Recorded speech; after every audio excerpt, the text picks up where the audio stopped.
Hey there, world travelers and adventure seekers. Welcome to another episode of But Did You Die with the Jet Sisters? That's right. We are your favorite globe-trotting duo. I'm Rachel, and this is my big sister, Angie. And we are here to share travel news, tips, and of course, disasters from our adventures. So, buckle up, folks, because we're about to take you on a journey where every mishap is a story, and every story ends with the question, But did you die? And eventually we will. Die? Yes. I mean, Maybe yeah. from a trip, maybe from, old age. What's the matter with you? You sound like the matriarchs of doom, Rach. Oh It's my October gosh. almost. I'm feeling the It's Halloween. definitely not October at all. It's fall in Orlando. So to me, Sure. it's Halloween. If you say so. Well, let's get into it. What did you do this weekend? I know what you did this weekend. I was at your house celebrating my 31st birthday and your husband's birthday. That was fun. Family came over. We did a big family dinner. We did presents. Unfortunately, our pool party got rained out because it's been raining every single day.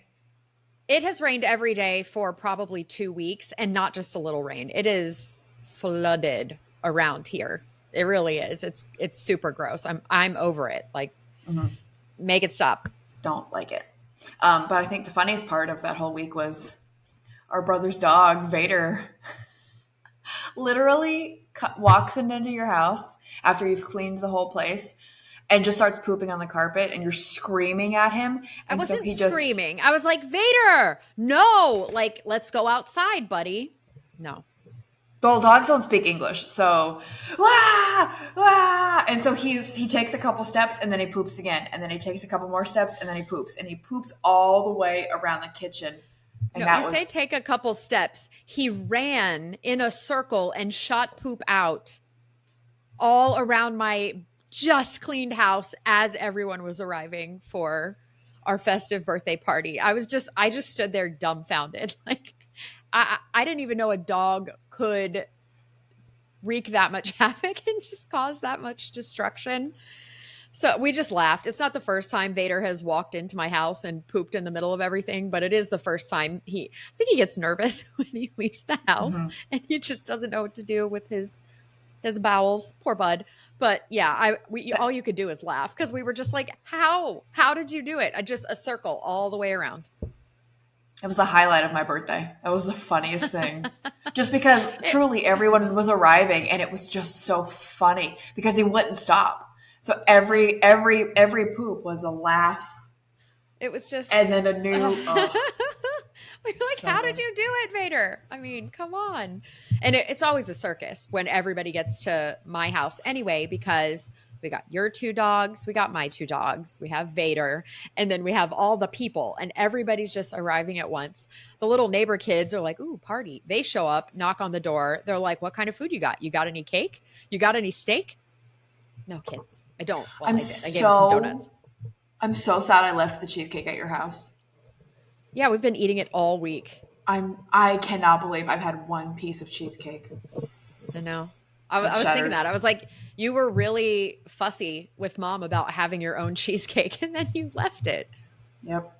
Rookie move. I know. Before we move on, I want to also recommend a YouTube video to everybody. One of my favorite travel content creators are Kara and Nate. They had a goal of traveling to, I think it was 100 countries before 2020. And I'm probably wrong. I think that was the main goal. And then once COVID hit, they bought a van, and so they've been driving around America. Anyway, they have great videos. Love them. They just put out like an hour and a half video on YouTube of Nate running the Leadville 100, which is 100 miles under 30 hours. It's amazing. I laughed. I cried. Ben cried watching it. It's hard for a YouTube video to keep my attention, especially for an hour and a half. Please go watch it. It's so good. And I like this new series they're doing they've called it like 50-50. It's something hard and something they might not be able to finish. So I won't spoil how it ends, but go watch that video. They're very cool. I love them. I love Kara and Nate. They're so wholesome.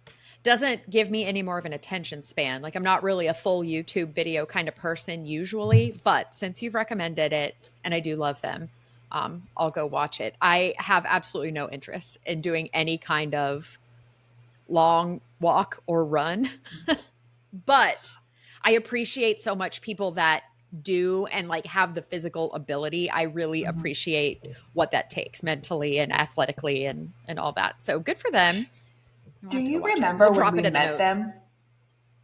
Yeah. That's a story for another time. Very, very stupid, very funny. Totally on me for being dumb. But let's get into the travel news of the week. Ange, take it away. So you guys aren't going to believe this one. Well, maybe you will because you've been listening to us for 26 episodes. But a Carnival cruise ship hit an iceberg up in Alaska. And some folks were like, man, we thought it was the Titanic. And spoiler alert, it wasn't. There was no damage. They came and checked it out. It was fine. But they did, slide up against it. And it was pretty scary for a moment. My question is, what would you do if you're on a ship and there's like contact with an iceberg and it's cold? What are you doing? Are you Celine Dion, like singing at the front of the boat? Are you finding your life jacket and putting it on? First move. I'm finding Ben's life jacket and putting it on because that man can't float. Let me say this.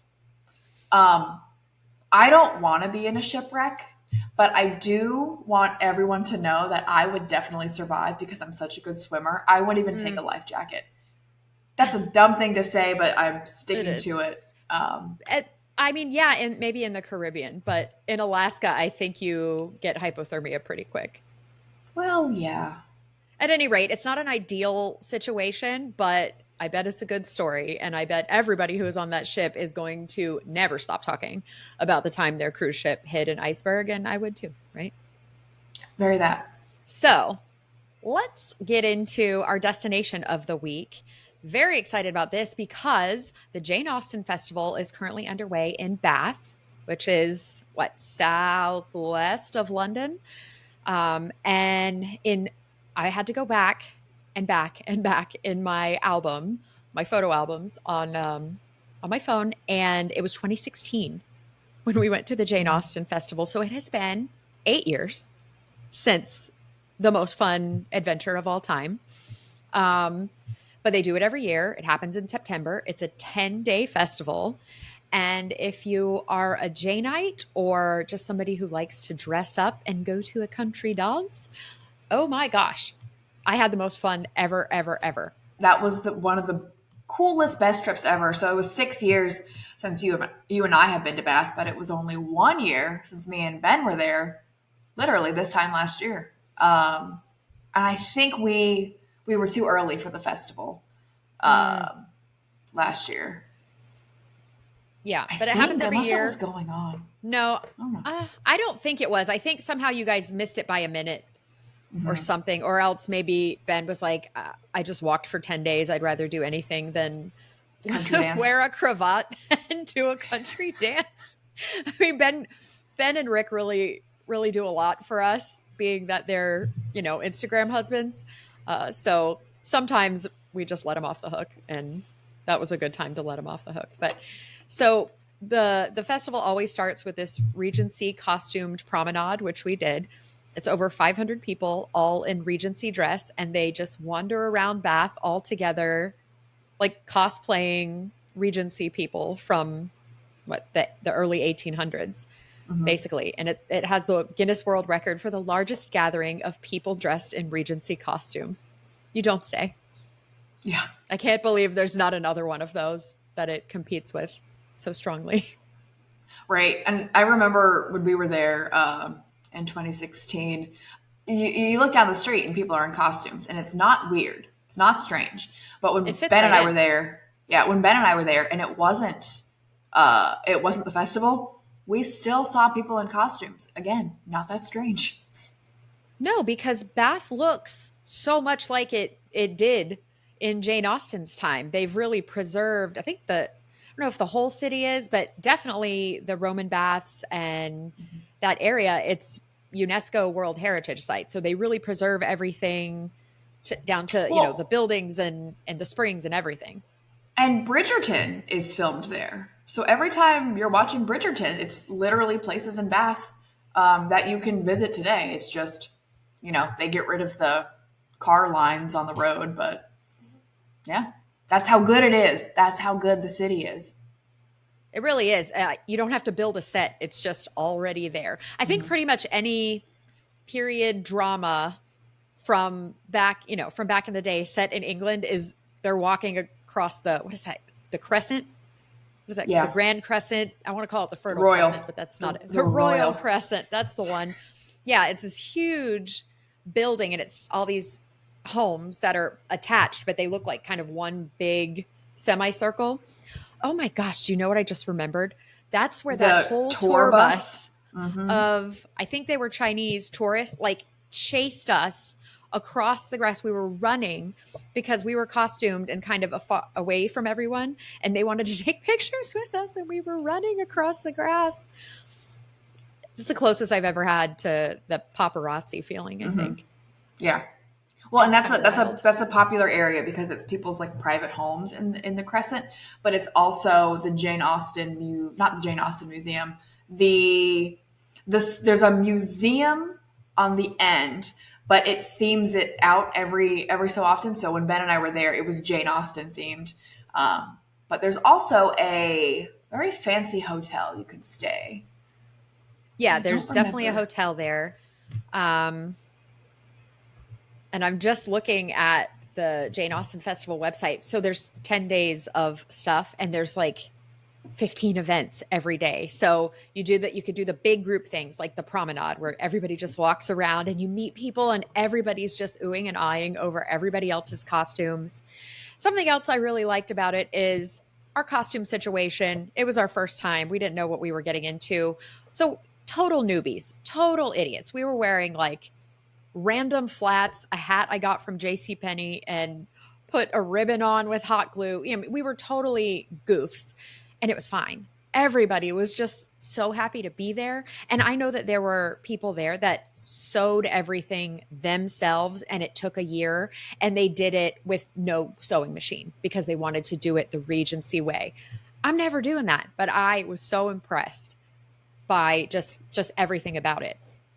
Well, and we weren't thinking attention to detail. So we get there, we're in costumes, and we go, what are we going to use as a purse? And we ended up tying a scarf together. Terrible. But when you get there, you can buy things to complete your outfit. So just know, as long as you have a dress, you can make Yeah. everything else work. You can buy a parasol. You can buy a reticule. You can buy, there's so many things, a little Palouse? I don't know. The little jacket, the cutie little jacket, Yeah. No. It's like little. Yeah. You know what I'm Like talking a crop about. I top? had it on. Yeah. Yeah, crop top. Sure. Yes. A Regency crop top. It's like that. But yeah, there's plenty. I mean, you can buy stuff when you get there. I would probably come with my own dress so I knew I had something that fit.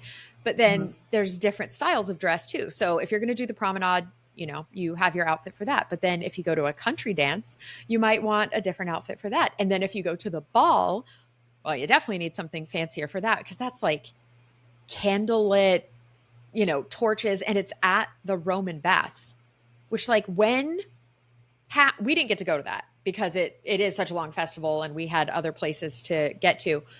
But that's amazing that you can go to a ball at a Roman ruin and be dressed up like the Jane Austen crew. What?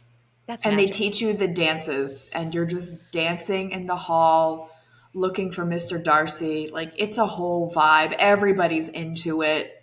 It is something else. But let's talk about the key activities that happen during this festival. The costume ball, of course, we've already kind of mentioned that one, I think.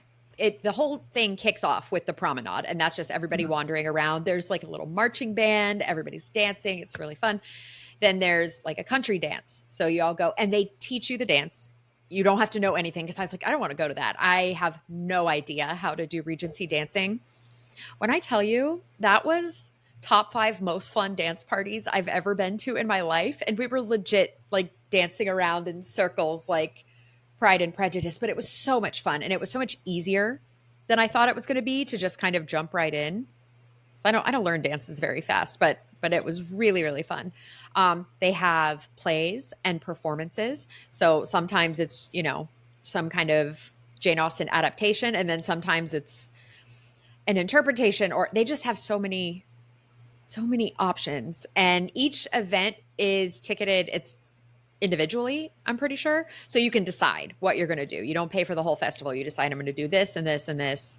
Because I don't think most people stay for 10 days. I think you kind of dip in and dip out. I think a lot of people are local or regional at least. But yeah, there's just an insane amount of things to do and shopping. Oh, crafts. Don't forget about the crafts. They have so many crafts. Oh, what were they doing where we were? The silhouettes, where they'll cut out your silhouette in a piece of paper. And I don't know. Did we have a do minibus that? tour. I don't think we did it. I think we were there when it was happening and maybe videoing it. We were just kind of overwhelmed because we were there on a campaign with, was it Visit Great Britain or Love Great Britain? So we were there working and we were trying to get all this content. Of course, as I'm looking at all our video, it's all horizontal. Completely and utterly useless to me as I'm trying to make reels now. So I definitely have to go back, and we'll get to that. They have breakfast. They have Pride and Prejudice book club. They have, what else? Costume Carriages. competitions. Yes, they have costume competitions. What else? Oh, they have the festival fair, and that's where you can buy hats and fans and gloves. So there's a lot to do. If you're a Jane Austen fan at all, it's a must do in your life. Like must. And if you're not, start reading the books and watching the movies and then see if you probably are, because you maybe just don't know yet that you are. I don't think I've watched Pride and Prejudice since I watched Succession, where Mr. Darcy's Mr. Darcy, but then in Succession he's a really bad character. Yeah. So I need to rewatch it with that in mind. Seriously, the first time I saw that it was him, I was like, I can't reconcile Mr. Darcy as this absolute schmuck is, but yeah, you get used to it after a couple seasons. Mr. Darcy would never. I know. Mr. Darcy. Yeah. I saw a really great interview with him where he was talking about how he didn't think he was dishy enough and like cute enough to be Mr. Darcy. And all these women are like, are you kidding me? That was like the most romantic moment I've ever seen in a movie. Like the hand moment, Ugh. Yeah. But Pride and Prejudice, either version, well, there are many more than 2 versions, but the main versions, I'll watch either one of them any day. Oh, hello, Nori. Oh, you got stinky breath, Nora. Rude. Anyway, rude. So back to Pride and Prejudice.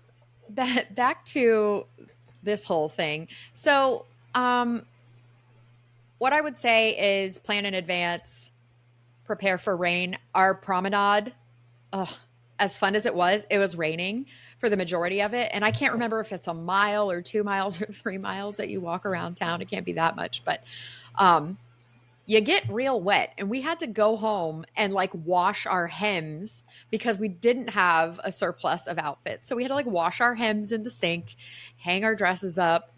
But it was such an adventure. And it was so different than anything else that you do, that you can just be so immersive. I love it. It's a fun time. I don't know if I'll ever have 10 days to do it. No, I wish that's tough. That's a lot. It's a lot, but it's days. Also a good way to base yourself in the UK. You could spend some days in London, some days in Bath. You can go back and forth. It's honestly not that far on the train. So if you were staying in London, let's say with a friend, you could pop out for an event that you wanted to do. Of course, you might not want to be wearing your costume in London. That gives me flashbacks to when we were in Stockholm. We were just like standing in the middle of the mall in head to toe sparkles, and everyone's like, what is the deal with you two? And then we went to the Taylor Swift concert and it made sense, but everyone was wearing jeans and I'm like, I wish I had on jeans. Like I'm wearing glittery hot pants. But Who cares what people think about you, right? If you care about what people think about you, you waste a lot of your time and energy on that. Other people's opinion of you is none of your business. Say it, girl. And I live by that. Do you? Please review this You podcast positively. All right, packing tips. So what you're gonna want to do is, hey, obviously get tickets in advance, especially for any of the major events, and obviously the things you want to do. Again, you don't have to do everything. You probably shouldn't do everything because you're gonna want to visit the town, do other things in jeans, and then go back and put your costumes on. You're also going to want to go to the spa, which is basically I think that's why I've been to Bath like 5 different times, because this spa keeps calling my name. There is no spa in the world like it. Tell us about the last time you went to that spa, Ray. It was the best day of my life. Again, this time last year, we were there after we walked 100 miles, and I'll never forget my masseuse like, are you okay? And I told her, I was like, we just did the Cotswold Way. And she was like, yes. So we spent like 6 hours at that spa. Best birthday present ever from y'all. Thanks. I have to tell you, it's not just any spa. We're just saying spa like, oh, it's just a massage. No, it's a naturally heated, hot spring fed pool on top of a roof surrounded by steeples and spires and historic buildings and rolling hills.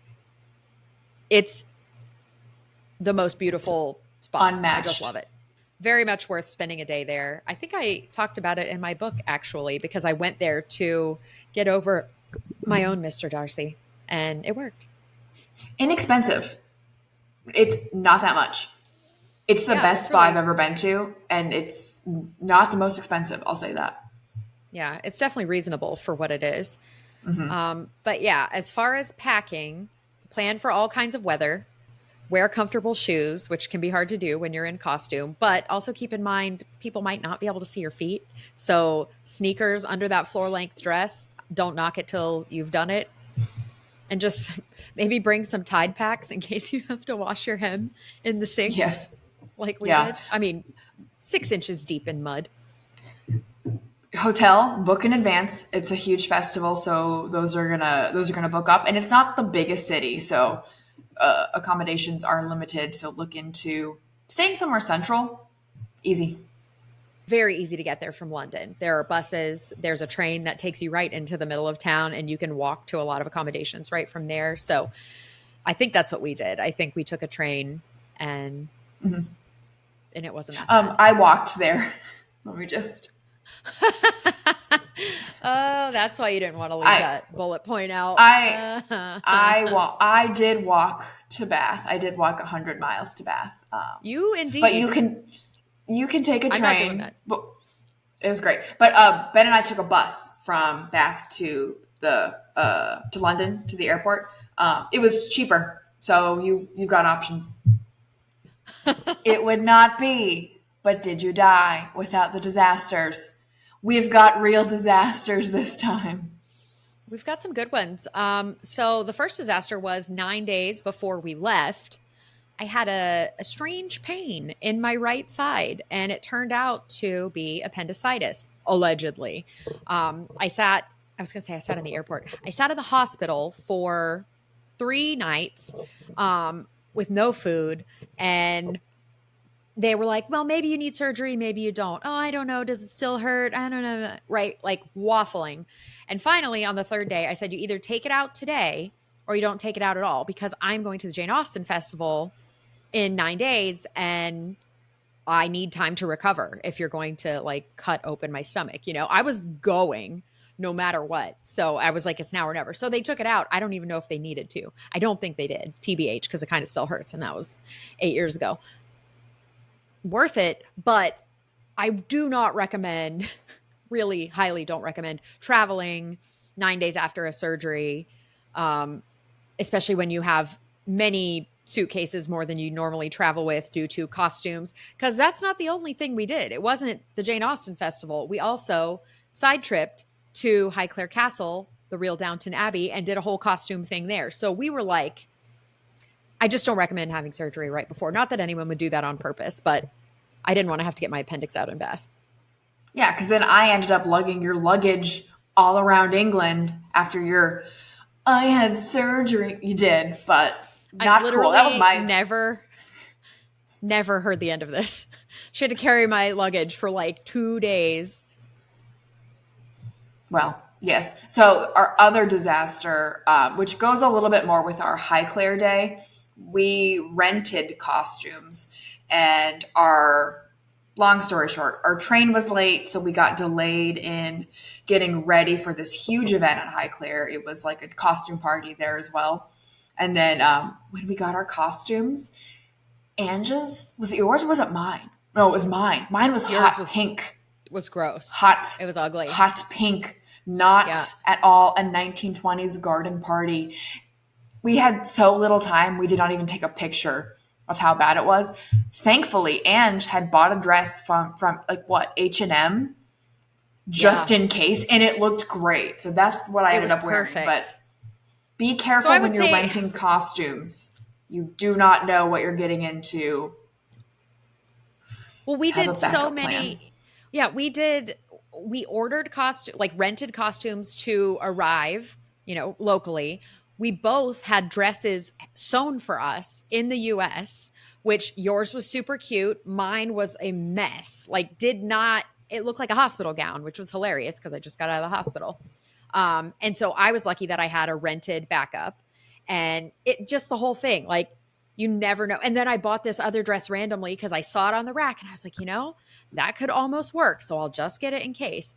And I feel like the Jane Austen Festival is one time when I would not tell you to pack less. I would definitely tell you to pack more, bring options, different shoes for different days. Think through every single thing, like what purse are you going to carry? What hat? What you're going to have a parasol? Blah blah blah. Like there's so many things to think about, but I mean we Well, had all our bases covered, but yeah, it was crazy at times.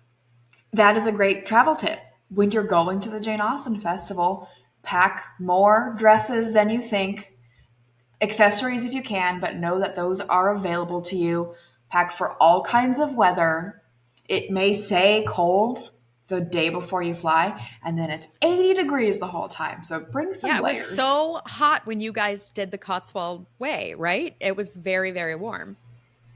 which And it was I'll take anytime. cold when we were there. Yes. Well, and it was cold when you and I were there. So, and it was nice to be wearing like long sleeves and little cutie cute crop top jackets or whatever you want to call them. So, we have a ton of resources and, info on booking and getting tickets to the Jane Austen Festival in Bath. So, I'm going to put all those in the show notes. So, if you're interested in going, check that out. Also, if you're interested in going, next year is Jane Austen's 250th birthday. It's also the 25th anniversary of the Jane Austen Festival. So there's a chance somebody might be planning a group trip. So if you are interested in something like that and would like to possibly go frolic around the countryside in a dress with a cutie umbrella and some gloves and just take pictures to your heart's content, With message us. us. Yeah, with us, message us, and we'll make sure you get the info and first dibs on booking because people don't really do this as a group trip. So I think this is one that will sell out. We tried to do this in 2020 and you know what happened then. So we already have a pretty good list of people who are into the reschedule. So I think, knock on wood, I think 2025 is the year. Happy birthday, Jane. I thought you were going to say happy birthday, Jesus. No, no, just Jane. All right. What are you doing this weekend? It may surprise our listeners to hear that I'm fishing in a fishing tournament. Good There will be luck. no explanation. I don't care because I don't really like fish. Like, I will only fish if there's money on the line, and the winners get $5,000. So, also it's for a good cause, but I could win money, and that is what it takes for me to fish. It's going to be great, probably. Nice. What about you? What are you up to? We're having a tiny family housewarming with Ben's side of the family, a little bit of a birthday party. And I think that's it, really. That's about it. So that's all the time we have for this week. Thank you for joining us on this incredible journey. Next week, tune in to hear about another place that we have yet to decide. Don't forget to subscribe so you never miss an adventure. We would love to hear about your travel disasters, so drop us a comment or tag the Jet Sisters in your social media posts. And if you have a destination you think we should feature next, let us know because we are running out of places. Until next time, keep exploring, stay curious, and remember, don't you go dying on us. No. It's better than I love you. I don't know. I always love to tell everyone that we love them. Hey, we love you. Well, don't die on a trip. And if you do, hope you have travel insurance. We're going to work on our outros. Bye. Bye.